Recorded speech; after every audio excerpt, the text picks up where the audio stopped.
दोस्तों, आज हम एक ऐसे रहस्य पर बात करने जा रहे हैं जिसने पूरे अमेरिका को हिलाकर रख दिया था। ये कहानी है 3 औरतों की जिन्हें एक ही रात में गायब होते देखा गया और आज तक उनका कोई सुराग नहीं मिला। ये है द स्प्रिंगफील्ड 3 का रहस्य। तैयार हो जाइए, क्योंकि ये कहानी आपको सोचने पर मजबूर कर देगी कि आखिर सच्चाई क्या थी। द स्प्रिंगफील्ड 3 एक अनसुलझा गुमशुदगी का मामला है जो 7 जून 1992 को शुरू हुआ था। इस दिन दोस्त सुजैन सुजी स्ट्रीटर और स्टेसी मैककॉल और सुजी की मां शेरिल लेविट संयुक्त राज्य अमेरिका के मिसौरी के स्प्रिंगफील्ड स्थित लेविट के घर से अचानक गायब हो गए। 6 जून 1992 की रात सुजैन सुजी स्ट्रीटर और स्टेसी मैककॉल ने किकापू हाई स्कूल से ग्रेजुएशन किया। उनकी मां शेरिल लेविट समारोह में उपस्थित थीं। उस रात पार्टी के बाद करीब 2 बजे दोनों लड़कियां अंतिम पार्टी से लौटते समय अपनी दोस्त जैनेल किर्बी के घर रुकने वाली थीं, लेकिन जगह न होने के कारण सुजी और स्टेसी लेविट के घर चली गईं। अगले दिन स्टेसी और सुजी के दोस्तों को जब ये पता चला कि दोनों सुबह के लिए बनाए गए प्लान में शामिल नहीं हुए तो चिंता बढ़ने लगी। उन्होंने सुजी के घर का रुख किया। जब वे वहां पहुंचे तो उन्हें घर के बाहर पार्किंग में तीनों की गाड़ियां सही सलामत खड़ी मिली। ऐसा लग रहा था कि जैसे रात में कुछ हुआ ही नहीं। घर का दरवाजा खुला पाया, लेकिन सुजी, स्टेसी और लेविट का कहीं पता नहीं था।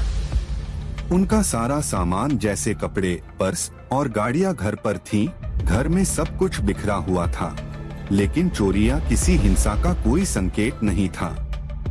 ऐसा लगा जैसे वो तीनों अचानक हवा में गायब हो गए हों।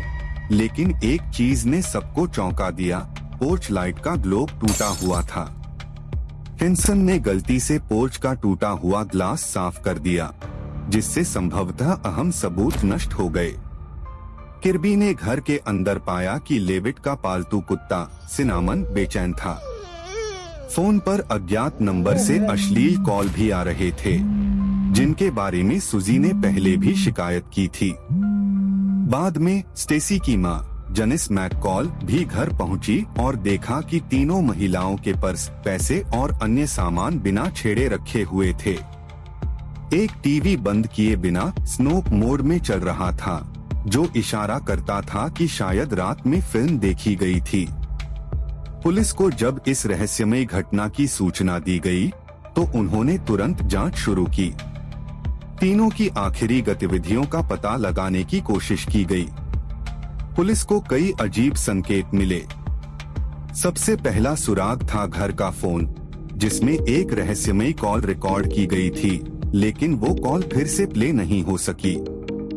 एक और बात, शेरिल का बिस्तर सही सलामत था, जैसे उसने सोने की तैयारी की थी, लेकिन वो खुद गायब थी।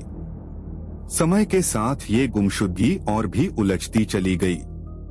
पुलिस को कई ऐसे लोगों पर शक हुआ जो उस दिन उनके करीब थे, लेकिन सबूत की कमी के कारण उन्हें कुछ भी साबित नहीं कर पाए। सुजी स्ट्रीटर का पूर्व बॉयफ्रेंड डस्टिन रेकला एक चौंकाने वाले अपराध में शामिल था। महिलाओं के गायब होने से कुछ महीने पहले उसने स्प्रिंगफील्ड के एक मकबरे में घुसकर एक खोपड़ी से $30 का सोने लिया था। पुलिस ने रेकला को संदिग्ध माना, क्योंकि सुजी ने इस मकबरे चोरी के बारे में गवाही दी थी और माना जा रहा था कि वह अदालत में रेकला के खिलाफ गवाही देने वाली थी। साथ ही रेकला और उसके 2 दोस्त जो इस चोरी में शामिल थे, उसी रात आसपास देखे गए थे, जिस रात ये तीनों महिलाएं गायब हुई थीं।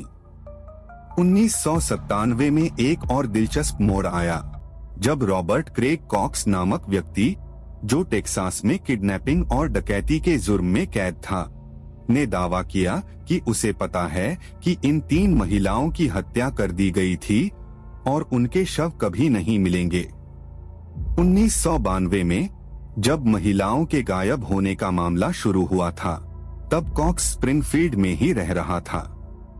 उसने जांचकर्ताओं से कहा कि घटना के अगले दिन वह अपनी गर्लफ्रेंड के साथ चर्च में था और गर्लफ्रेंड ने उसकी बात की पुष्टि की, लेकिन बाद में उसने बताया कि कॉक्स ने उसे ऐसा कहने को कहा था। उस रात कॉक्स अपने माता पिता के घर पर था और उसके माता पिता ने भी उसकी इस बात की पुष्टि की थी। हालांकि पुलिस को यकीन नहीं था कि कॉक्स सच बोल रहा है या सिर्फ मामले में अपनी पहचान बनाने के लिए यह दावा कर रहा है।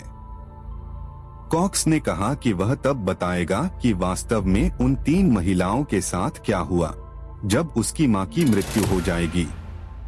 इस केस को हल करने के लिए कई विशेषज्ञ आए और कई थ्योरीज बनाई गईं। कुछ का मानना था कि ये एक किडनैपिंग है, तो कुछ का कहना था कि हो सकता है तीनों को मारा गया हो। लेकिन हर बार जब कोई सुराग मिलता तो वो सिर्फ रहस्य को और बढ़ा देता। 2024 तक यह मामला अभी भी अनसुलझा है, भले ही जनता से 5000 से अधिक सुझाव मिल चुके हैं। जून 1997 में स्प्रिंगफील्ड के फेल्प्स ग्रोव पार्क के विक्टिम्स मेमोरियल गार्डन में इन 3 महिलाओं की याद में एक बेंच स्थापित की गई थी।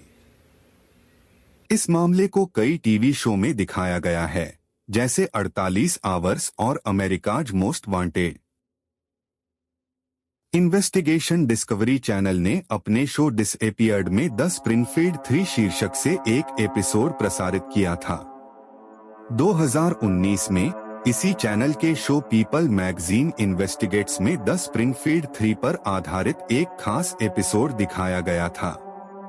2021 में पत्रकार एनी रोड्रिक जोन्स ने इस मामले पर the Springfield 3 a small town disappearance नामक पॉडकास्ट लॉन्च किया, जिसमें उन्होंने इस रहस्यमय गुमशुदगी की सभी कड़ियों को दर्शकों के सामने रखा।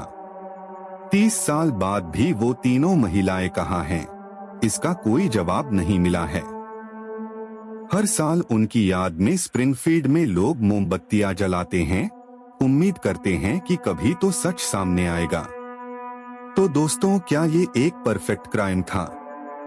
क्या वो लोग कभी लौट पाएंगे? और क्या पुलिस कभी इस राज को सुलझा पाएगी? इस रहस्यमयी केस पर आपकी क्या राय है? नीचे कमेंट में बताइए। अगर आपको ये वीडियो पसंद आई हो तो लाइक और शेयर करना न भूलें। और ऐसी ही रहस्यमयी कहानियों के लिए हमारे चैनल को सब्सक्राइब करें। अगली बार एक और रहस्यमयी किस्से के साथ फिर मिलेंगे। तब तक के लिए अलविदा।